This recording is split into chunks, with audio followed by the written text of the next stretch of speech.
All right, times are tough, and people are looking for ways to save and stretch their dollar. And the high cost of prescription medicine is forcing many to turn to generic drugs. But are generic pills really best for your health and your budget? That's the subject of our weekly look at how to get healthy and stay healthy. Dr. Bill Lloyd, our healthy living expert, joining us now from Sacramento. So, Dr. Bill, tell us the difference between generic and brand name medicine. Well, Frederica, the active ingredients in a brand drug and a generic pill have to be identical, but it's the other stuff in these tablets that make up most of the weight of these tablets. Here's today's word: excipients. Those materials like fillers and binders and preservatives and buffers are not consistently used in generics. There's great variation. The point being, it can affect the potency and the metabolism of that drug. So whenever a doctor prescribes a new generic or you switch generics, it's always important to get back to your doctor 4 to 6 weeks later to make sure the pill still works the way it's supposed to. Oh my If not, switch to another generic or get back to the brand name drug. So some generic drugs can be up to 80% cheaper than brand name medicine. It's hard to overlook that kind of savings, and a lot of times that really is what makes people make a decision.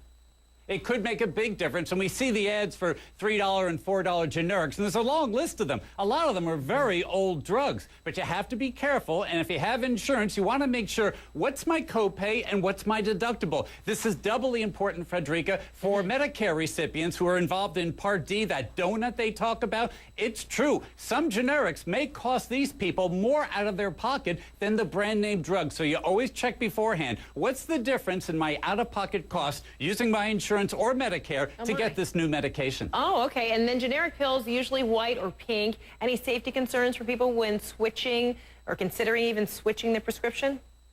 Sure, if all your tablets are white, you can see the great risk there in patient safety and somebody accidentally taking the wrong pill. Again, particularly for older people or people with cognitive problems. So there's a great push by health advocates to force makers of generic drugs to not only carry over the active ingredient, but also the appearance of the tablet. It should look like that little blue tablet or that red and green capsule, just like the brand name. Now, the manufacturers say, hold on now.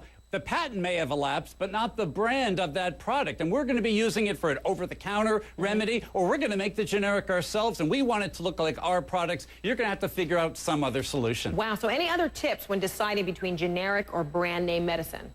Here's a couple of good ones. Anytime a doctor writes a new prescription, always ask, hey, is it available as a generic? Could I actually save some money? You can go to the FDA website, fda.gov. They have a directory there of all generic drugs that are available. Again, double check your insurance on what your eligibility is for both the deductible and the copayment, so you only have to pay the least. Be sure you follow up. Get back to your doctor to make sure that the pill works. If it doesn't, they need to switch it to a different medication. And finally, Frederica, always engage your pharmacist. Don't just grab the bag and leave. Actually take the time to look at the containers and say, hey, this name is not familiar. What is this all about? And find out if your generics may have been switched. Right, because people can make mistakes. It happens all the time, right? All right, Dr. Bill Lloyd. All right, thanks so much from Sacramento.